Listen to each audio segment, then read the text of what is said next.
Hi there! Thanks for stopping by. I hope you're having a lovely day and Happy New Year!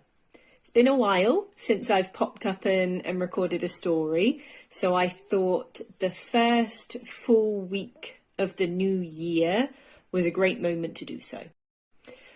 Whether or not you subscribe to the whole notion of New Year's resolutions, this time of year inevitably gets people thinking about things they want for the coming year, how this year might be different to last year, so on and so forth.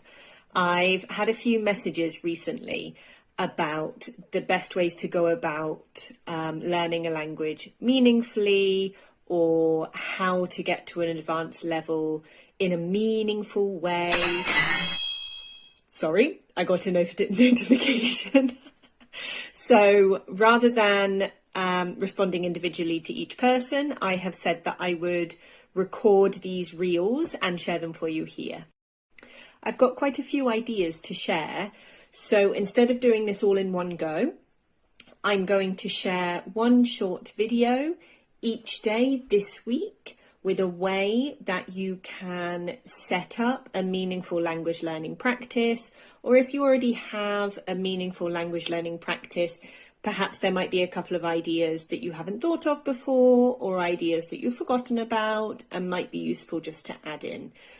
I really want to add a caveat that I am not a proponent of New Year's resolutions. I've written that in today's post, if you haven't seen that yet today. However, I am a huge proponent of meaningful language learning and meaningful studying. And so I thought it was a useful opportunity. And seeing as people are asking the question, I thought you might be asking the question too. So, first and foremost, and I really do mean foremost for this one, it is the most important thing. Before you embark on any new plan, study, routine, get stuck into anything new, I really must insist that you need to know exactly why you are doing it and have very clear in your mind your reason for doing it. And make sure that reason is meaningful. Reaching an advanced or proficient level in a language is no mean feat. It isn't easy at all. And there will be many moments, many times when you may want to throw the towel in, you may want to give up. And in most of those instances, the thing that will keep you going is the reason why you are doing it. So it really is crucial that you have that front and center in your mind. You're able to call on that reason. You're able to bring that reason to mind really easily when the going gets tough. Let me give you an example.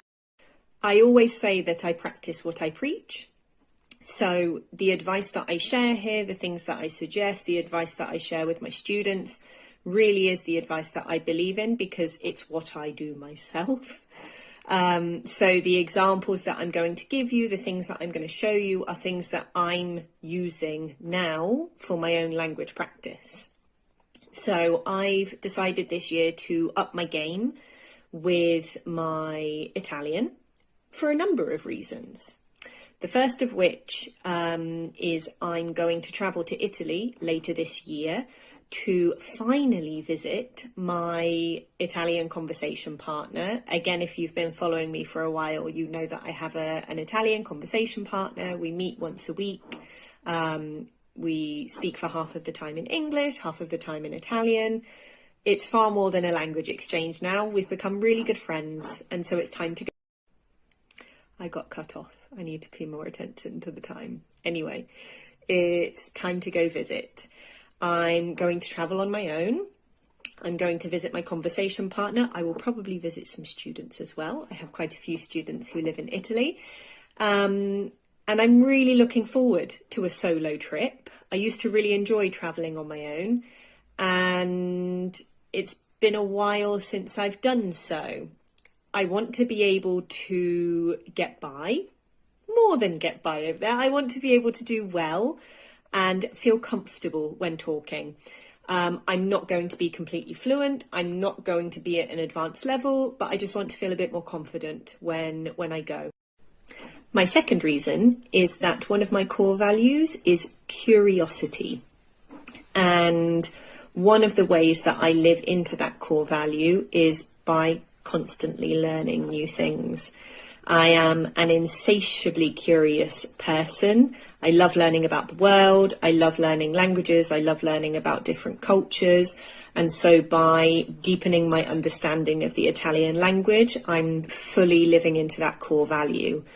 And as my clients will know, I take my core values very seriously. And so this is a very solid, serious reason to up my game with my Italian. My next reason is slightly more somber. If you follow my account closely, you will know that last year my dad passed away extremely unexpectedly. And I'm still riding the wave of grief and learning how to live with that, which, you know, comes with all of the challenges that grief comes with. And so I'm taking my happiness and joy very seriously at the moment. I've learned that the things that make me happy aren't frivolous, they aren't silly. They aren't the things that you add in at the end of the day if you have time. They are actually elemental when you're dealing with huge monumental changes in your life. And my last reason is similarly somber. Over the last few years, I have seen my grandmother deteriorate quite quickly due to Alzheimer's disease. And so I have explored in quite a lot of depth the current understanding of scientists as to what we can do to protect our brain health as much as possible. And so to live not only to a ripe old age, but live and thrive and have a functioning mind and body to a ripe old age. And although there are many tests still being done, there is lots of research that still needs to be done. There is a clear connection between